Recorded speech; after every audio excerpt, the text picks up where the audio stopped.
My girlfriend is involved in a prank war with her guy friend that's lasted weeks, but now I think she is cheating because the pranks are getting out of pocket.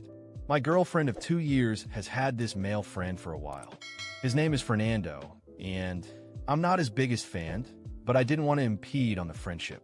So she told me last week that Fernando pranked her by calling her up and pretending to be Jack Nicholson with one of those soundboards. So she wants to get him back. So as a joke, the next time we were over at his place, she used his landline to call a SCGS hotline that charged by the minute and then just left the phone there. Fernando gets charged like $200 for it. So Fernando strikes back at her again. He comes over to her place for a party she was throwing, then hides this creepy headless doll in her closet. She finds it, freaks out, but then starts laughing. Now she wants to prank Fernando even harder. So she knows he's scared of clowns, and she literally makes this giant papier-mâché clown statue that's hollow on the inside. She wants to put it in his house with the help of his roommate, then hide it all night and then pop out of it as soon as he notices it. I tell her this seems a little extreme, but she does it anyway. Fast forward to that night, I got a call from my girlfriend because Fernando apparently punched her in the face as soon as he saw her pop out of the clown. Thing totally is a knee-jerk reaction because he didn't know it was her. Her nose wound up getting broken, and she had to go to the hospital. Now she's fine, although she is still wearing a splint, but she wants to continue pranking Fernando at this point. Should I put my foot down? She is actually getting injured, and it makes me wonder if she just likes being around him so much that she is using the pranks as an excuse. I talked to my girlfriend about Fernando, and I told her that the pranks are getting dangerous and she is unreasonably close to a guy she's only known for such a short amount of time. She literally refers to him as her brother and her BFF, but it's literally been 5 months since they've met. I thought she would react in a mature way, but instead she said, "This is why I'm always pranking Fernando. At least Fernando has a good sense of humor. I wouldn't even need to hang out with Fernando if you weren't so uptight." So at least now I have confirmation that she hangs out with Fernando specifically because she thinks I'm not good enough. We wind up having a screaming match, and the door rings, so she goes to get it. It's this guy in a giant gorilla costume who barges in and starts humping all our furniture. Immediately, I assumed it's Fernando, so I punch him in the face. He takes off the mask, but it's Fernando's roommate, Mateus. Apparently, Fernando paid Mateus $100 to scare us in the gorilla suit as a diversion because he was right behind Mateus while Mateus was humping our furniture. Fernando sneaked into our bedroom and put that under the mattress cover. So I told those two guys to get out and stop at the pranks. I thought I was finally standing up to Fernando, but my girlfriend said the prank was hilarious and that she was going to give me some time to cool off. She left with Mateus and Fernando.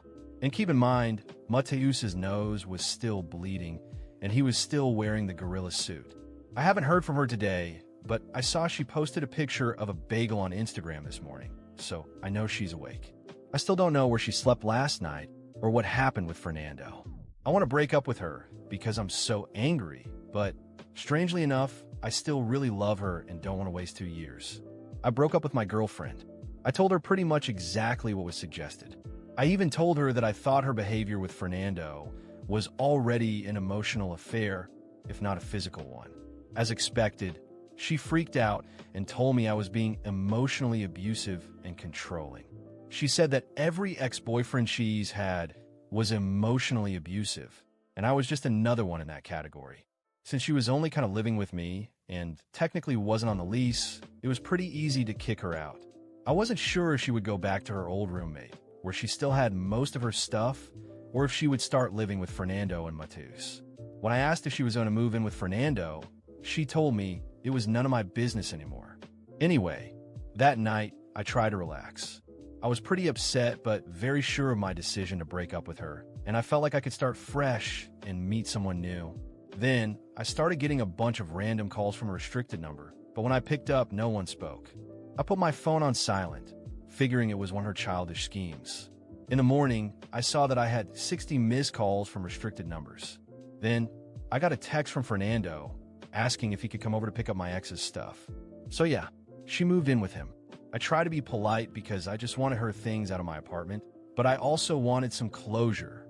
When he arrived, I told him that his relationship with her directly influenced the breakup and that I knew they were together now.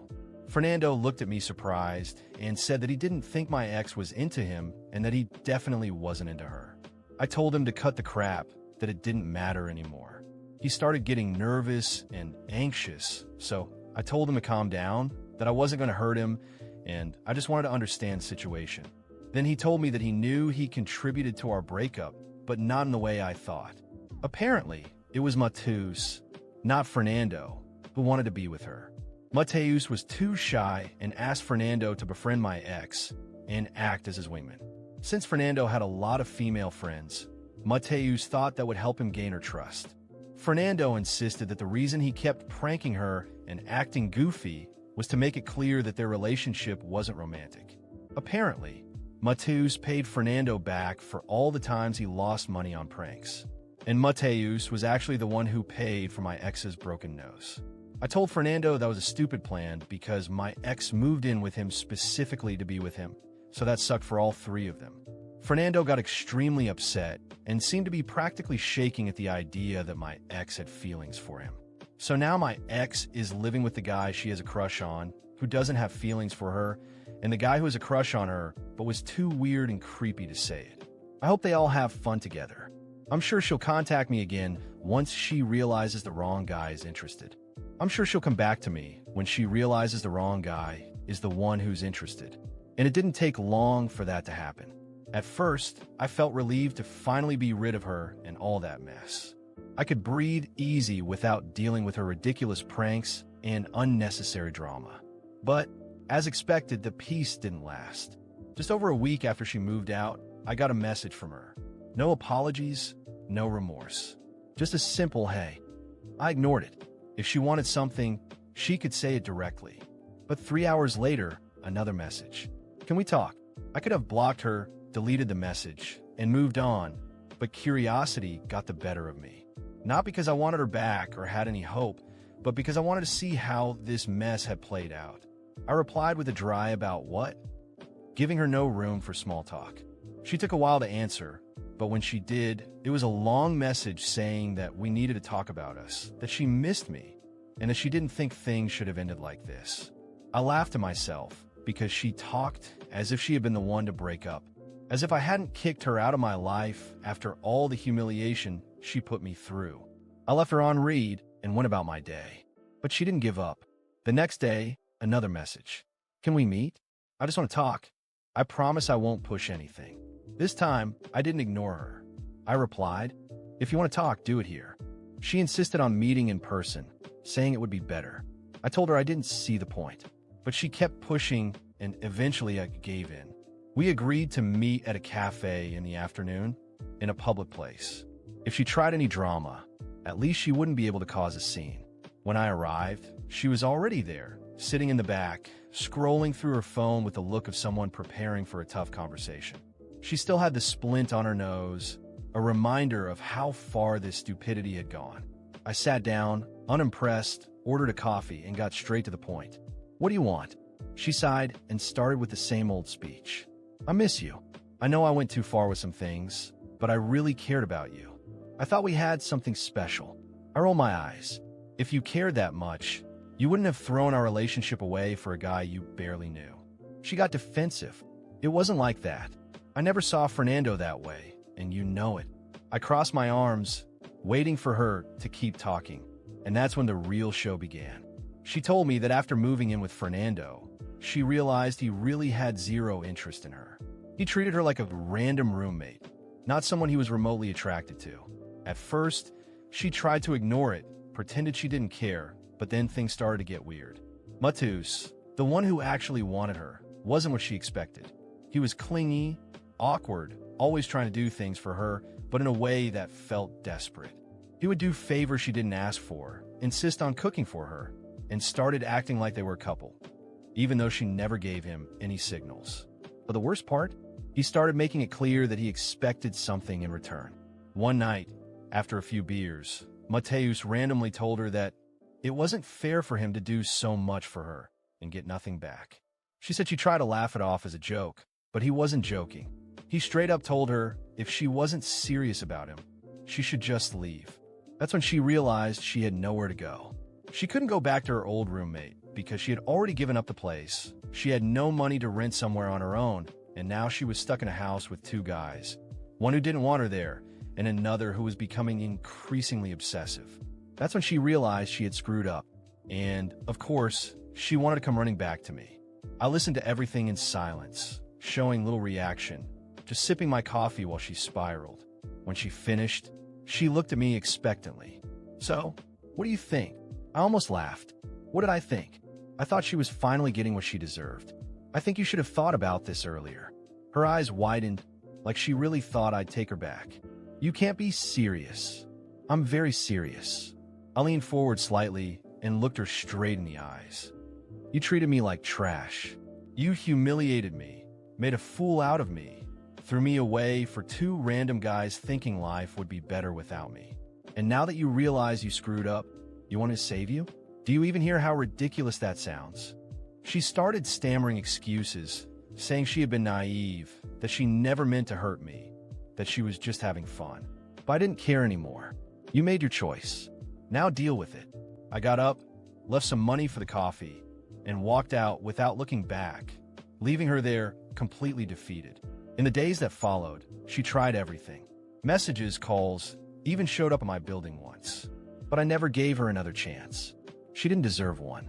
Later, I heard through a mutual friend that she ended up leaving Fernando in Mateus's place.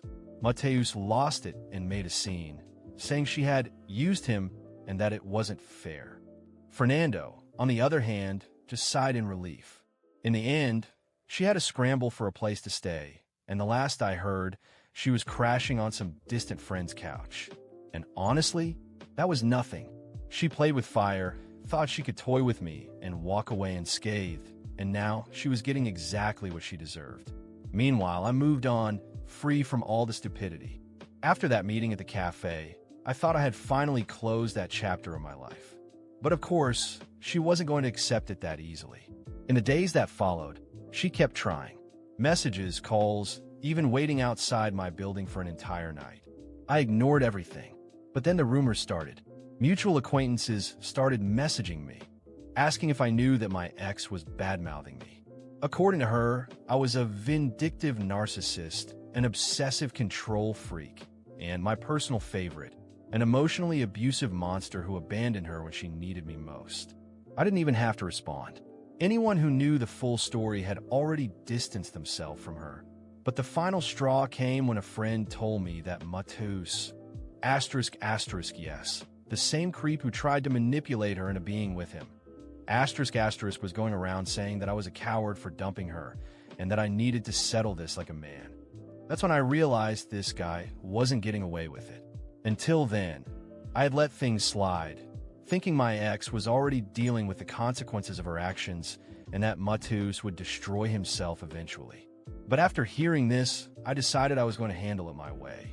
This guy spent months sneaking around my relationship, manipulating my girlfriend while pretending to be just a friend.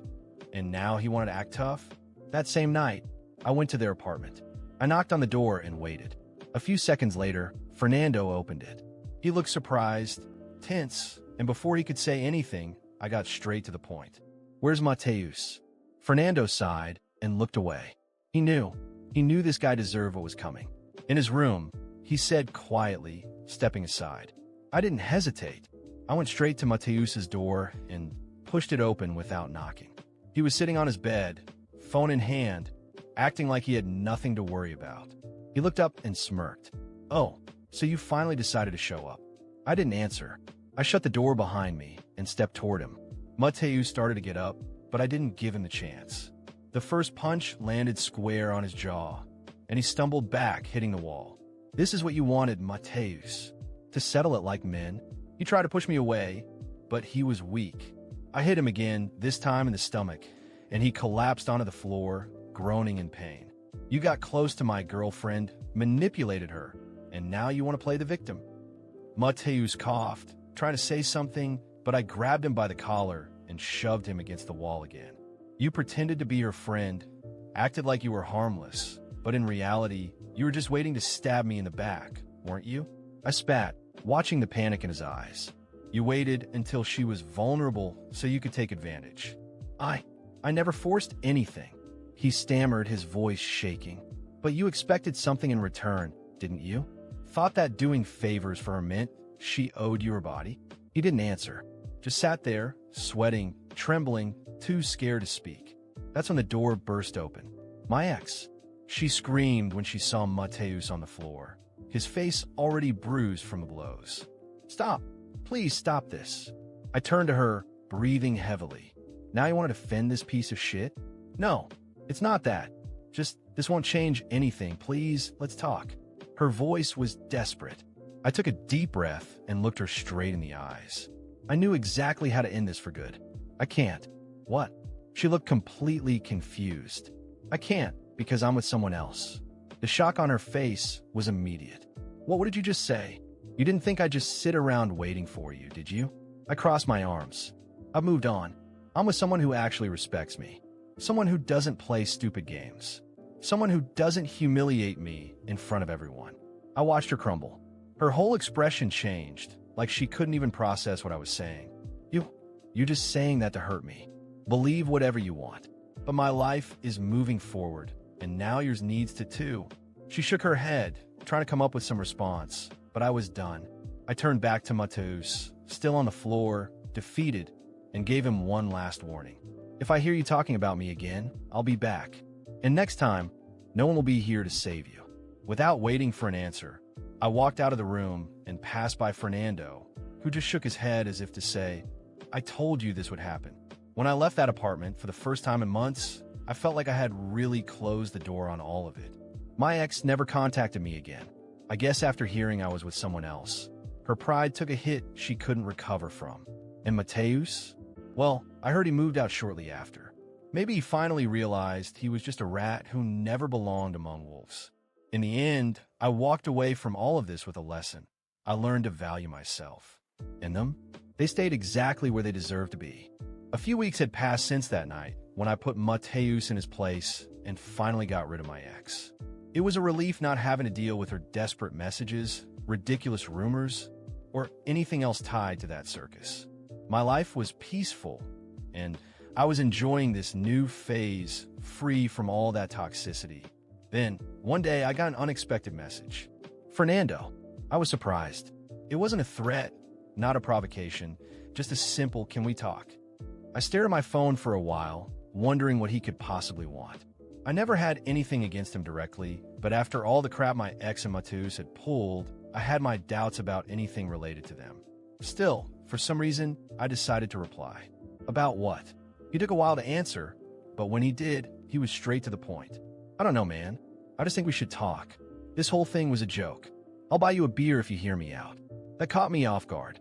He didn't sound like someone looking for trouble, and it didn't feel like some fake apology either. It seemed genuine. After thinking for a few minutes, I agreed.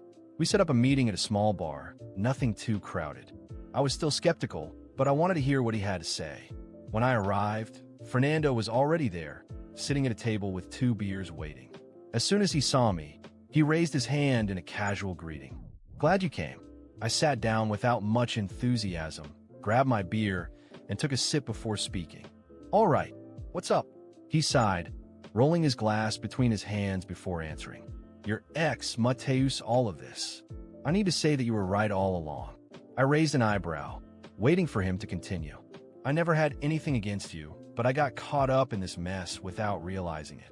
At first, I thought the pranks were just harmless fun. But when your ex moved into my place and started acting like everything was a game, man, it disgusted me. He took another sip and went on. She thought that just because she was there, I'd automatically want her. But there was never anything between us. I never felt anything for her. And when she realized that, she started throwing hints, trying to provoke me, even suggested that we have some fun just to see what would happen. I laughed in disbelief, shaking my head. So, she tried it on you too? Man, this woman never learns. Fernando laughed too, but then he sighed. The worst part was that when I figured out what was happening, I made a decision. I told her straight up, look, you need to find another place to stay because this isn't going to work. And how did she take it? He chuckled, shaking his head like he still couldn't believe it. She lost it, said it was unfair, that she had been through enough and that I should understand her situation. Call me a traitor, cold-hearted, everything you can think of. But I didn't care. I just wanted my peace back. I clinked my glass against his. Now you're finally thinking straight, man. Yeah, but here's the best part. She had nowhere to go. Mateus didn't want her there anymore either, so she had to figure out on her own. Oh, so Mateus finally got tired of the game too? Not exactly. Fernando paused. He was just pissed when he realized she was never into him. She was only using him for a place to stay. I burst out laughing. So the idiot who spent months messing with me, working against me, waiting for the perfect moment to strike, ended up being used and thrown away like trash. Fernando nodded, taking another drink. Exactly. And he didn't handle it well. After she left, he got bitter, started acting weird. I even heard he tried to reach out to her again, but she completely ignored him. So he didn't even get to be with her? Nope. And trust me, that hurt him more than anything. We sat in silence for a moment, just soaking in the irony of the whole situation. Then Fernando raised his glass. I think we should toast to that. I lifted mine too, to the end of this ridiculous soap opera. We clinked glasses and drank, laughing like we had been friends forever. And maybe at that moment, we actually were. Over the next few months, our friendship only grew stronger. Fernando turned out to be a solid guy, someone who had just been caught up in a mess he didn't ask for. He was just as tired of all the drama as I was. And in the end, we were the only ones who came out winning. As for my ex, well, from what I heard, she ended up renting a tiny room, sharing space with two other girls she barely knew. No one paid attention to her anymore. No one cared about her stories. The grand game she tried to play ended with her alone and irrelevant. And Mateus? After his massive ego blow, he disappeared.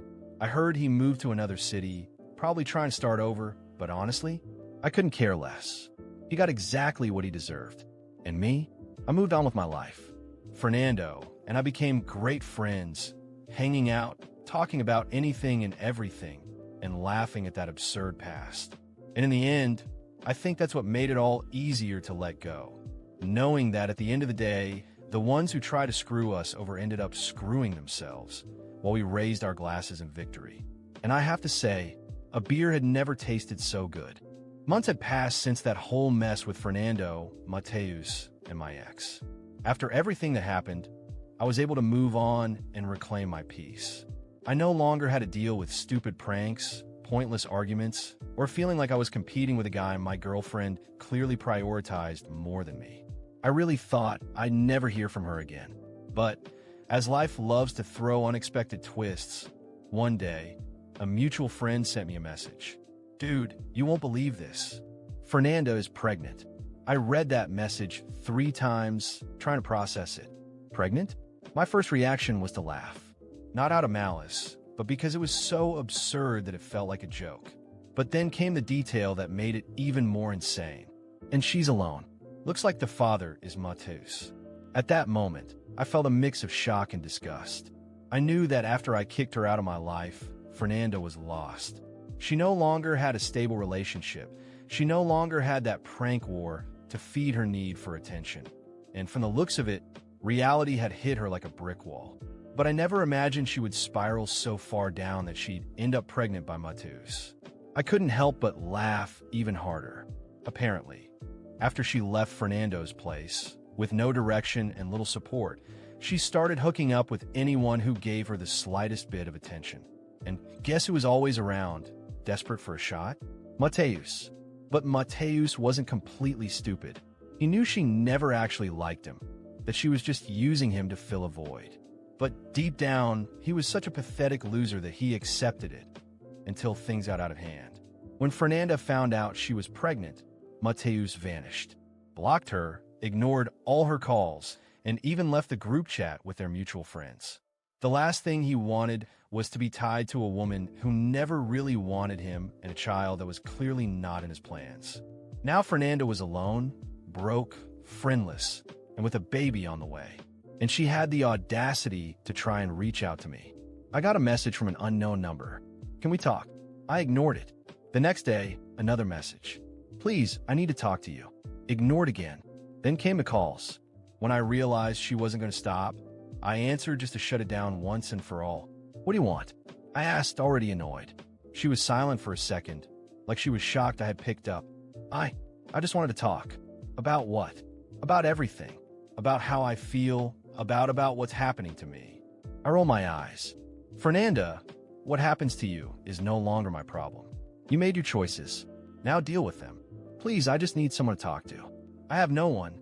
And whose fault is that? Silence. You spent months playing with people around you, treating them like pawns in your little game. You made a fool out of me, replaced me with your best friend, and now you're begging because he ditched you? I heard her sniffle like she was about to cry. I didn't know things would turn out this way, but I did, and I warned you.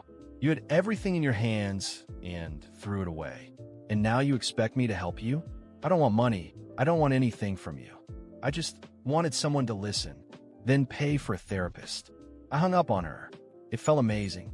For a long time, I wondered if I'd been too harsh, if maybe I had overreacted. But hearing her desperate voice, knowing she was finally facing the consequences of her actions, gave me a sense of justice I didn't even realize I needed. And the funniest part? Mateus, the guy who spent months trying to ruin my life, trying to make me look bad, trying to steal my girlfriend, was now running away like the coward he always was. He wanted to play dirty, destroy my relationship, and take my place, but in the end, he was the one who got trapped. After that call, I never heard from her again. The last thing I found out was that she was trying to get her family to help her raise the baby, but no one wanted to take responsibility for her mess. And honestly, that didn't surprise me one bit. I moved on with my life, made new friends, started a new relationship, and left all that drama in the past. Fernando and I became close friends, hanging out, grabbing drinks, and laughing about how, in the end, everything worked out perfectly for us. And in the end, there was only one lesson. If you play with fire, you get burned.